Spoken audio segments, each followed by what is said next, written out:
Tonight we have the author Teri French with us, and she is the author of the book 100 Things to Do in Tulsa Before You Die. And we're going to get to talking to Teri in just a moment, but I had a couple of things that I wanted to mention just beforehand. We've got a lot of great events that are coming up on our schedule. Thursday night, the author Kylie Reed, who wrote a great novel that came out at the beginning of the year. She was originally scheduled to be here in person back in March, and that got postponed, as everything has. And so we're doing a virtual event with her Thursday night. Her book is called Such a Fun Age, and it's really excellent, and one that we've all been looking forward to at Magic City. Then next week, we've got a bunch of events, including a novel by Amy Bender, who has, it's been 10 years since she last wrote a novel, and her book was our fiction selection for the Magic City Mailbox, our subscription package for the month of August, and so we're going to be talking to her on Monday night. Tuesday, we have a big Margaret Atwood, one of only 5 or 6 events that she's doing for the paperback release of the Testaments. That's one of the few events that's ticketed. You can get tickets at magiccitybooks.com, and so that's 1 week from tonight. And then on Wednesday, a Native author with a kind of memoir about her relationship and the Native relationship to guns in the country. And that book is called Carrie.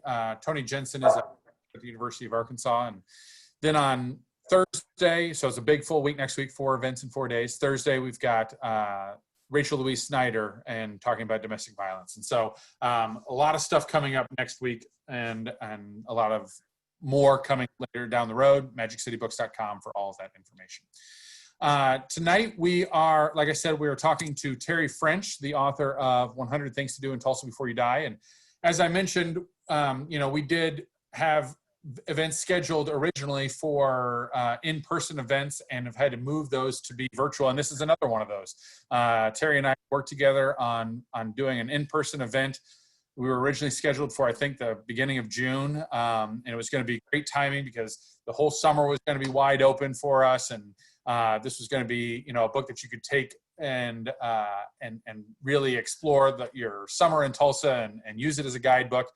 And then the world changed, and so now we are really thrilled that Teri was able to join us for our event tonight, and kind of looking at the end of the summer, but also looking into the fall and winter. And there's a lot of great ideas in her book for all times of year. And so we're thrilled tonight to be joined by Teri French, and welcome, Teri.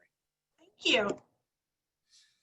So I wanted to just kind of start by talking a little bit about how you got into writing, and a little bit about the first book that you did, which was kind of a haunted history of Tulsa. Yeah, my first book, Tulsa's Haunted Memories. I've been researching Tulsa's, past for several decades. I'm going to show my age. And having all of that, I've always had a dream of writing a haunted history book. Thankfully, Arcadia got my name through the Historical Society, and they contacted me. And so that started it. And then I already had that book, almost done. So I just needed somebody to say, hey, I want to publish this for you. And they did. Right. So it was really awesome. Yeah, that's great. And so then when it came time to doing this book, and it's with a different publisher, but part of a kind of series that Raitt Press, a small publisher, I think in St. Louis, right? Yeah. That they do this kind of series about a lot of other locations. And so how'd you get connected with Raitt Press, and how'd that process get started? Well, they contacted me as well, having heard of my book and knowing that I was already published, asking if I was interested in writing that or Secret Tulsa. They have another series called Secret Tulsa. And since I already did Tulsa's Haunted Memories, I kind of wanted to do something different and fun. So I opted for the 100 Things. I think I might still do Secret Tulsa with them. So that might be my next one. But I was really excited to do this because I've been here over 35 years. And so I know a lot about Tulsa. Right. And you said that, but that you've been here over 35 years, but you're not a native Tulsan, correct? I'm not, no. Right, I'm a transplanted Tulsan, yeah. So am I. I came here to go to school. I went to the University of Tulsa, and then I've been away, but I've come back every time that I left. And and now I think, you know, much more permanently here. I would say that it's been my experience often that people who moved into a place see it with different eyes and love it in a different kind of way, sometimes than people who grew up here. Sure. Yeah. Yeah. I agree with that. Yeah. So when it comes to, you know, doing a book like this, I would imagine that the research is an awful lot of fun, being able to go check all of these things out and places out.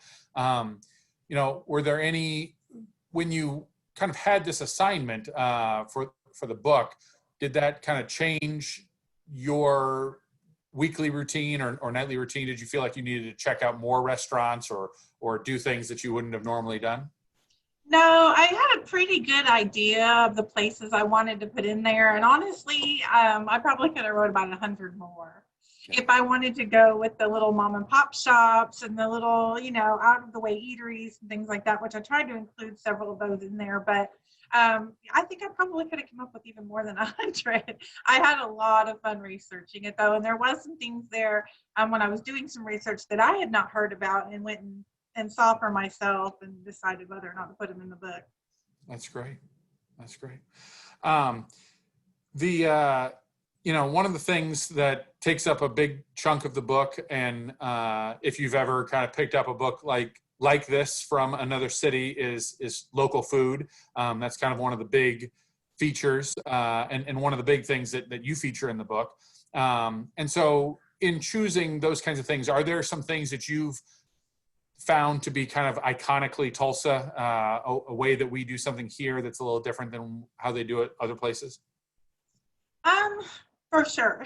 There's a camaraderie and I don't know, it is the feel of all the little places downtown that are owned by, well, not just downtown, but all over Tulsa, that are owned by people that, you know, did this from a dream, and you can tell, you know, that comes through in the service, it comes through in the food, it comes through in all of that. So there's several, I think, around Tulsa that are uniquely Tulsa, the ones that have been around for a really long time. Like Bodine's, even though we're in the middle of, you know, the country and farthest away from seafood, but it's like a staple. So a lot of what I put in my book were a lot of staples here in Tulsa. Right. Yeah. Well, and you know, I mean, there's things that I suppose can be done in similar ways, but I know that when I left Oklahoma, two of the things that I never really found in other places were, you know, frying onions into the burgers, which is, of course, not just a Tulsa thing, but an Oklahoma thing, and something that you know, a lot of the people's favorite burger places fry those onions right into the burgers. And then the other thing, and I know they must exist in other places, but it's just I've never really seen them, or at least not in the numbers that we have had them here in Tulsa, is the Lebanese steakhouses. And I know that you have talked a little bit about both of those, but you know, the Lebanese steakhouse is to me something that I've really identified with as Tulsa, even though it doesn't necessarily track that it should be. It seems as though you know, those are not places that get talked about as much in other cities. Wow. Yeah, and I've done some traveling, but I haven't been to, you know, some of the bigger cities like Chicago and LA and stuff, and really got to check out their, you know, local scenes or what have you. But yeah, the Lebanese steakhouses for sure. Yeah. Yeah. We have a question here from one of our audience members, Nancy, and just a reminder, if you have questions tonight, please put them in the Q&A function, and we'll be able to get to those as much as we can. But Nancy says she knows that you love tacos, and I'd like to know what the best place to take out-of-town folks for tacos. Honestly, I love and one of my girlfriends introduced me to this place, and it's Tacos Al Rancherio, and I know I'm not saying the name right, but it's at 51st and Yale, and it kind of sits behind the Quick Trip, and there's a long shopping center kind of over by those apartment complexes. But like I said, it's kind of just a little hole in the wall. I think there's probably 6 to 10 tables in there max, and they have the best street tacos for sure. I think. Excellent.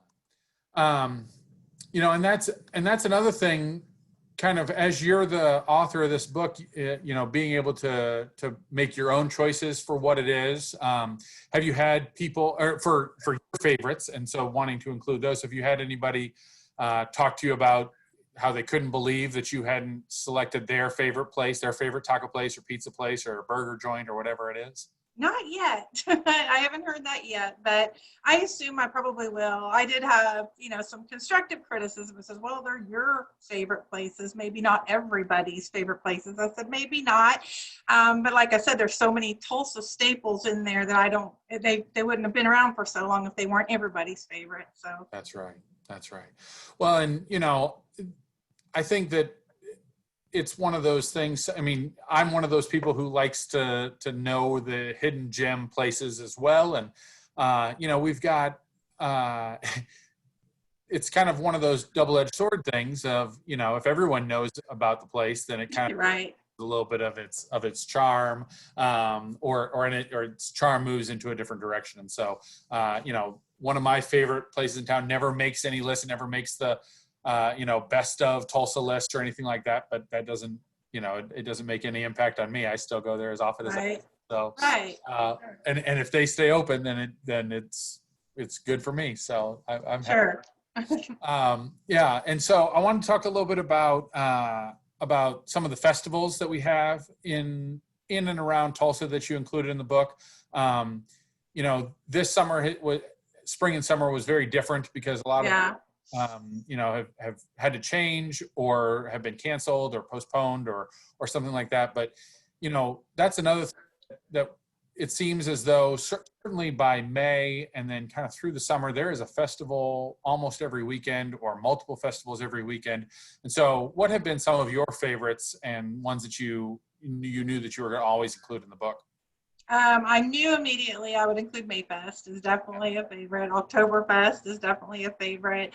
And the Hanson, Hop Jams. Yeah. Sorry. Yeah. We're blank for a second. Those are probably some of my most favorite for sure. Yeah.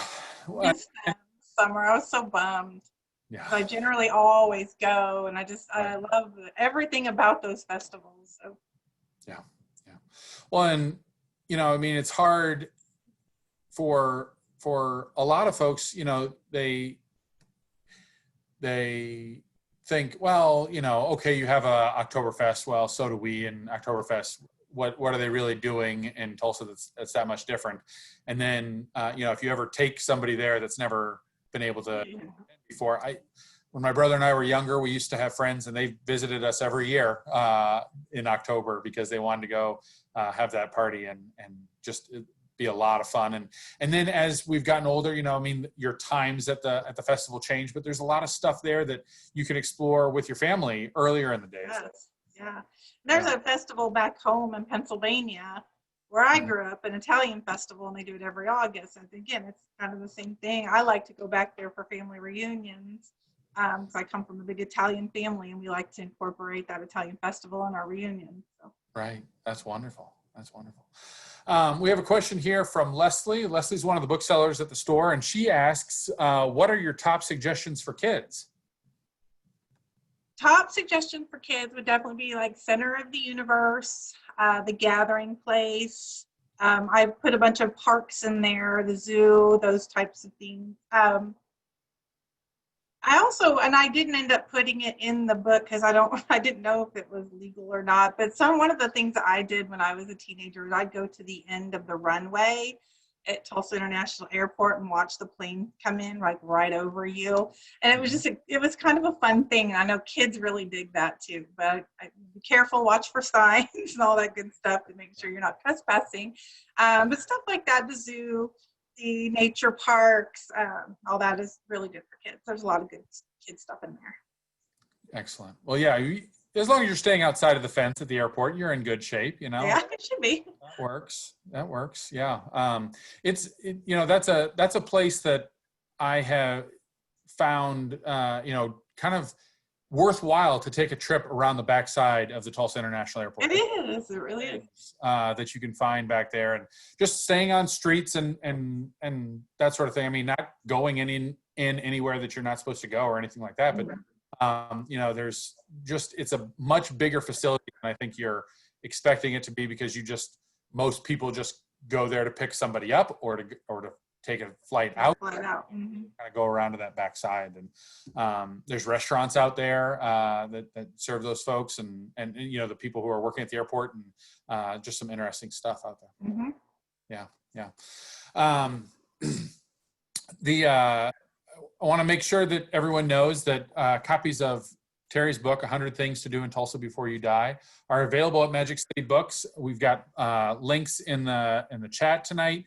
If you are not wanting to break away from the conversation, that's fine. Just click on it and then come right back, and then you can purchase the book afterward. But we ship the books anywhere you want to go. If you've got a friend who used to live in Tulsa or is thinking about moving to Tulsa, and you want to try and grease the wheels and make sure they know all the fun things that there are to do in the city, this is a great way to introduce people to the city of Tulsa. I keep trying to get my aunt in New York City to come. She Yes. lives in New York City, and I keep trying to get her to come to Tulsa. And I sent her a book, and I said, "Here, find out what you want to do." I wrote in Right. it, figure out what you want to do, and then get your butt down here, and we'll do it. So That's right. That's yeah, right. it is fun for people that haven't been here. I sent one to my grandmother. She actually turns 101 on the 14th in 2 weeks, and I sent one to her too, saying, "If you ever get to visit," That's right. But and she said she has just loved reading it. That she's been here to Tulsa a few times, but she said she loved reading it just because it was she felt like she was going somewhere she hadn't been. So. Right. Yeah, that's wonderful. Well, happy birthday to your grandmother. Thanks. And do I remember correctly, you dedicated the book to her? No, I dedicated it to my mother. Yes, that's right. That's right. And my granddaughter. Yeah. Yeah. Well, that's wonderful. As COVID has kind of turned some things upside down, and really we've been forced to move to these kinds of video presentations and virtual events and that sort of thing. What are some of the things that people can do that in the book that are kind of COVID proof, and things like the parks and other stuff that maybe they hadn't explored before that they're still able to do here in town?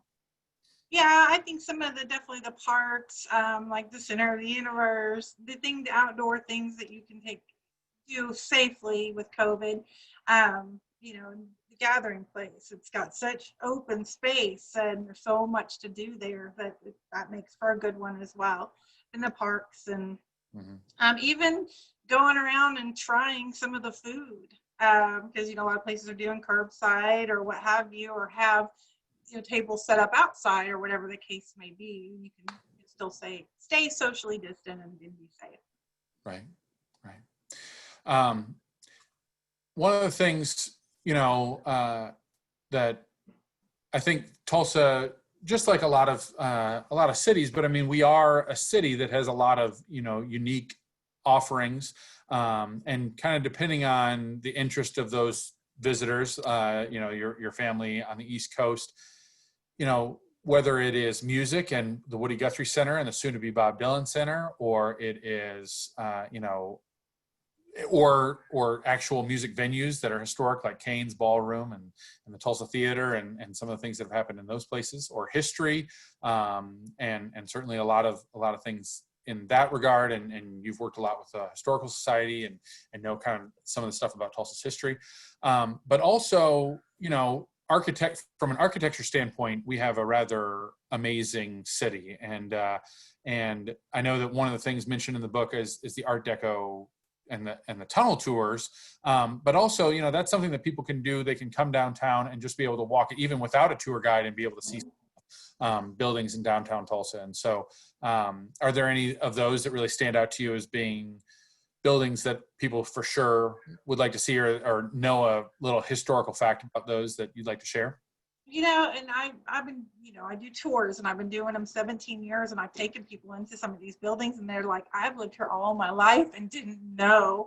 So yeah, we've got some of the most beautiful architecture in the Phil Tower buildings, some of the most amazing architecture that you'll see, and taking people in there and play, and they can go in there. And also in one of those buildings, sorry, I'm blanking on which one it is. They've got the Tulsa Art Deco Museum. I think it's in the Philcade. And so there's all kinds of amazing things to see. And they've got a gift shop, which is pretty cool too. So yeah, a lot of people, like I said, in the years I've been doing tours, and I take people into some of those buildings and they didn't know. So I definitely suggest people get out and get downtown. That's another COVID-free thing you can do. Just go in and like look around at the buildings, just kind of keep your distance. But yeah, it's quite a sight to see. That's right. That's right. And you know, so I first came to Tulsa in the fall of 1999, and college is always, I mean, no matter where somebody goes to college, if they're on a residential campus, they're going to spend a lot of their time on the campus and not have to worry about too much about what's kind of going on outside of the campus kind of geography. But graduating a few years later, I realized, you know, that there was a lot of the city that I still need to explore. But we're talking now, you know, 17 years ago, and you mentioned right away in the forward of the book that this is a very different city than it was that time ago. You know, the time that you were a teenager when you first came here, or the time that somebody like me that has been here for close to 20 years or a little bit over 20 years. So it's a very different city, and there's a lot of things that are in your book that, you know, if you'd have written this book 20 years ago, it would have been there, you know. And so that's been exciting to be able to kind of be here at that time. One of the things our co-founder Jeff Martin often says is that this is the best time to be in Tulsa, that there has never been a better time to be in Tulsa. And that's something that we believe. I think that your book is evidence of the fact that this is the best time to be in Tulsa. Oh yeah. I think so too. Yeah. I love this city. There's so much to do. I moved here in like 84, 85 in the 80s. And I think I mentioned it in my book, but, you know, having my first car, my best friend and I would just jump in and go drive around downtown because we love the big buildings and everything, but it was desolate. I mean, there was nothing, and it was a lot of Skid Row. And so, yeah, the revitalization of everything, it's just been amazing. So, yeah, there's a lot to be proud of here for sure. Yeah, yeah.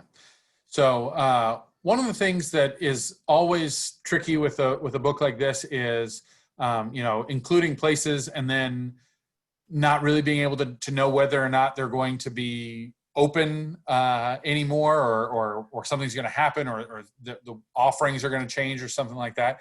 And there was only one that I think that I noticed in there, just that kind of didn't make it. But kind of what efforts did you make to try and make sure that the places you chose were going to, or had been there long enough and were solid enough that they were going to kind of keep going? Yeah, that was hard. But yeah, I kind of looked at some of the places that had been around and how long they've been around and on their sustainability.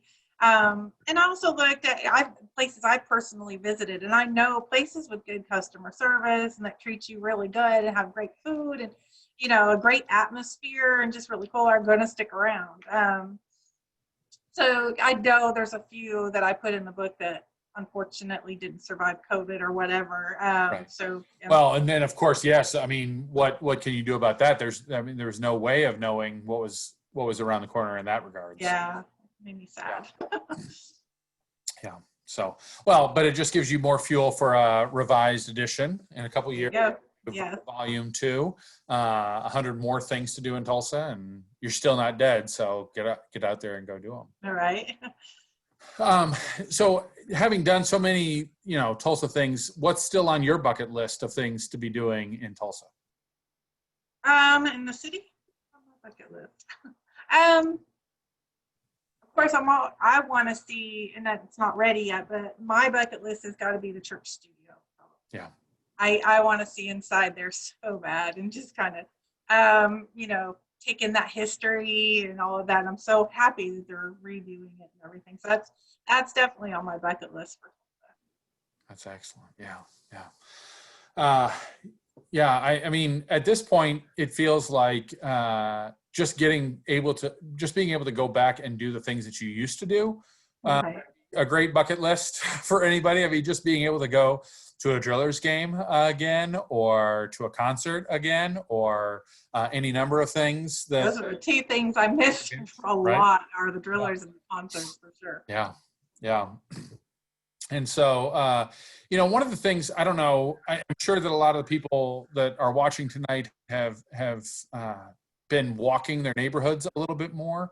And that's something that I think, is another aspect of our city, that kind of seeing things from a street level, as opposed to, and a slow pace of walking, as opposed to driving around and just kind of zooming past things. I know a lot of folks, it's very easy to just kind of fly past on 44, or to fly, even if you come downtown for work, or come downtown for church, or come downtown for other things, that you kind of zip in and you go to the place that you always go, and then go from there. And so I know that, like you mentioned earlier, you do a lot of walking tours, but I mean, even if you're not part of one of those tour groups, just being able to get out and kind of move at that walking pace allows you to be able to see a lot more of the city and explore things that you might not have been able to explore. Yeah, I love it too, because that is the one positive thing about all of this, is people are getting out a little bit and getting to meet their neighbors, and, talking to people across the street. And seems like they're coming together a little bit that way. Right. Yeah. So Leslie's got another question here for us, and she'd like to know your idea of a unique Tulsa date night. What would be a unique Tulsa date night?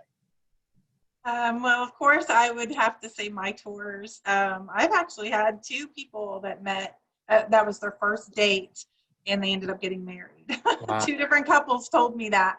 So yeah, Haunted History Tour is definitely a very unique first date. So I think that's really a fun idea. And again, a lot of the stuff was pre-COVID. Everything in this book was written pre-COVID. So the observatory, I think, is a pretty cool date night. Going out to the observatory and looking at the stars, things like that, I think can make some pretty cool date nights. Yeah.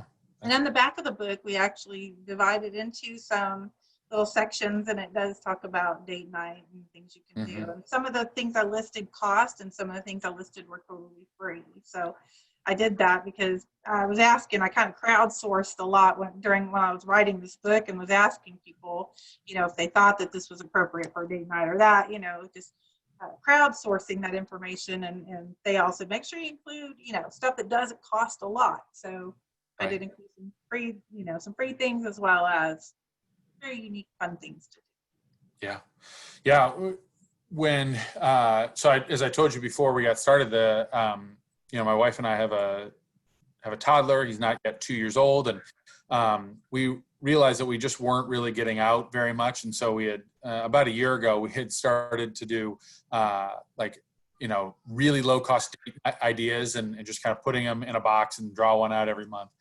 And, needed to be able to keep it basically under $30, because it needed to out of the budget from something that already existed, and we didn't really have money to spend on this kind of stuff. And so it made us kind of think about some things. And, there were movies and that sort of thing, but there were also,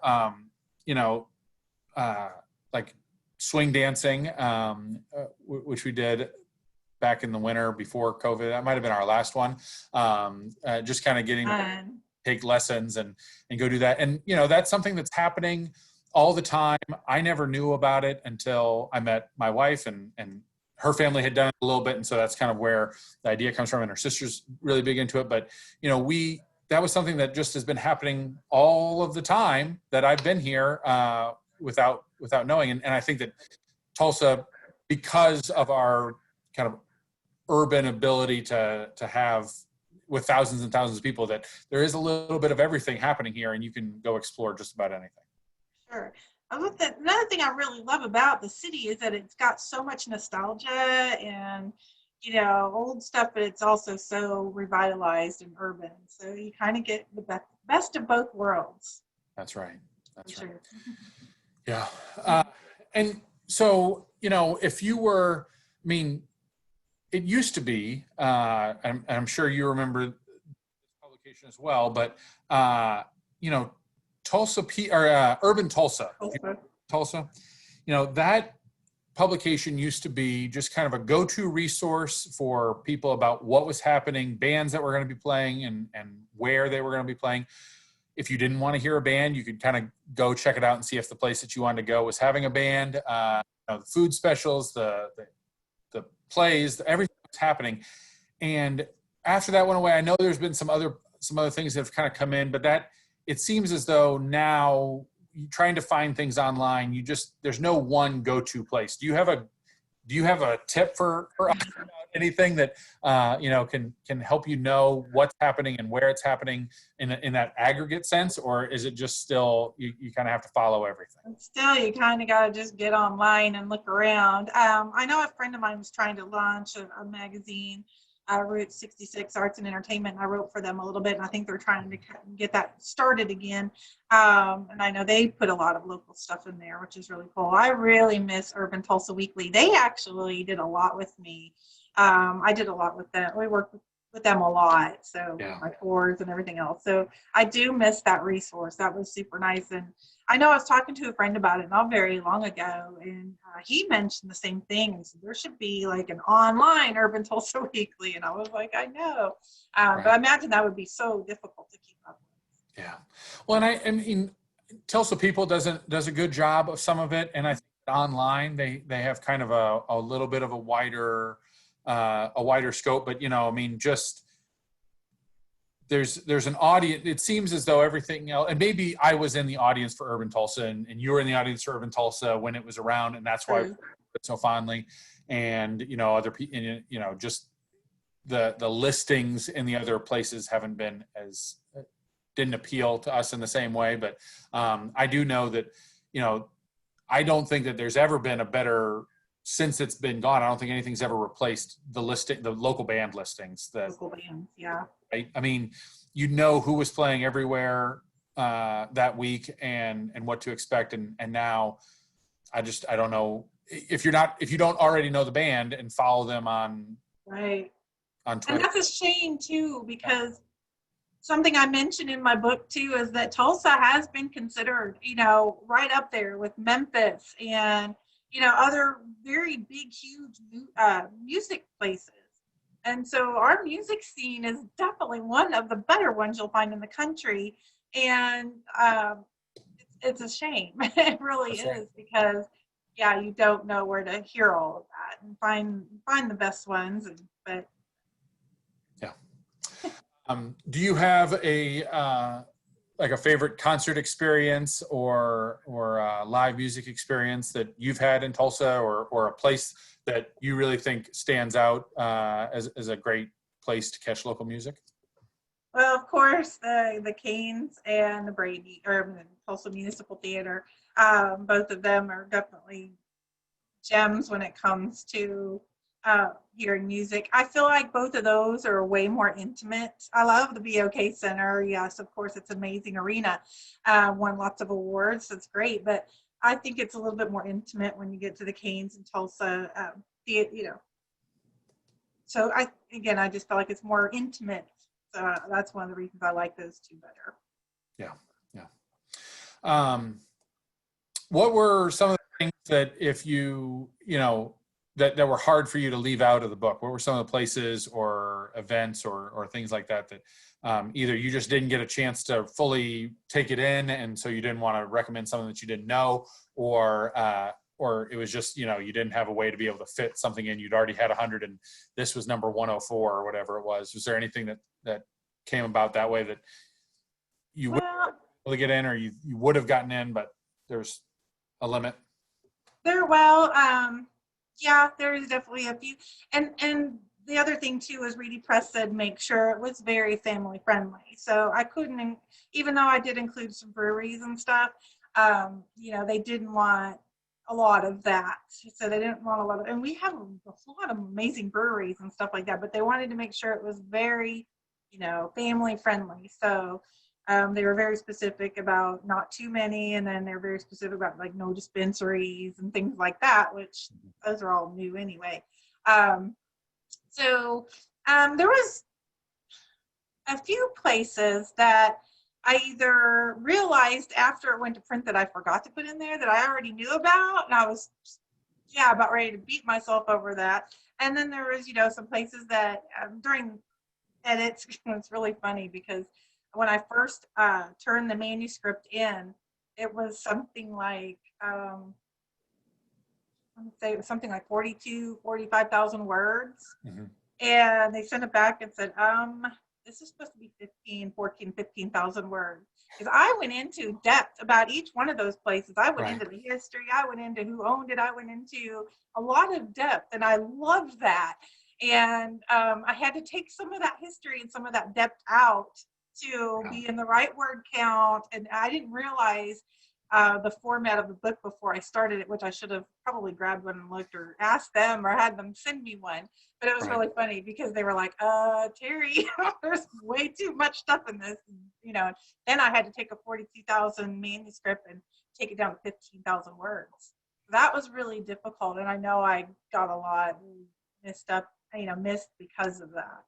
Right. Yeah. Well, that's one of the hard things I'm sure about writing a book like this, is that there's so much more information about all of this. But you're writing for a specific audience, or at least Reedy Press believes that you're writing for a specific audience, and wanting to kind of try and make sure that you hit there. And it's one of those signs, I think, that this book and some of the other ones that have come out in the last couple of years that are focused on Tulsa of today or Tulsa of the past, that it's really a nice sign that we're getting recognized in that same way. This is the kind of book, if you visit Chicago, or if you visit Dallas, or if you visit St. Louis, you see this book at the airport, you see this, in your hotel or in the shops that you kind of go in and stuff. And so yours will now be that book here in Tulsa, and yeah, I'm excited about that. For people to be able to find. And once again, if you don't have your copy yet, if you haven't picked it up, it's available at Magic City Books, $16. So buy one for you, buy one for a friend, buy one for your 101-year-old grandmother, so that she can live vicariously through you. We've got links in the chat, and we'll post that again here in just a second if you've missed it. But just a reminder, if you have a question, we do have a little bit more time, and so we'll have those questions in the Q&A. But the other, what was I going to say?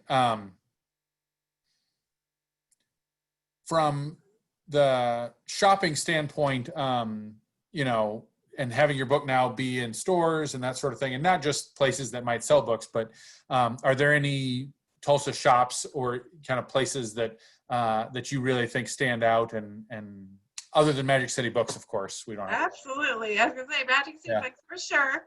Yeah. But yeah, there's a lot of really cool places that stand out. Decapolis, Buck Adams has my book. Ida Red's. Those are my favorite places to visit anyway. So they're all local Tulsa stuff.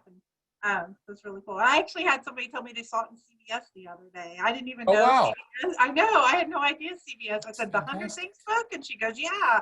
And I had no idea. So I need to go find the CBS and go look for myself. But I was told that. So. Great. That's great. Yeah.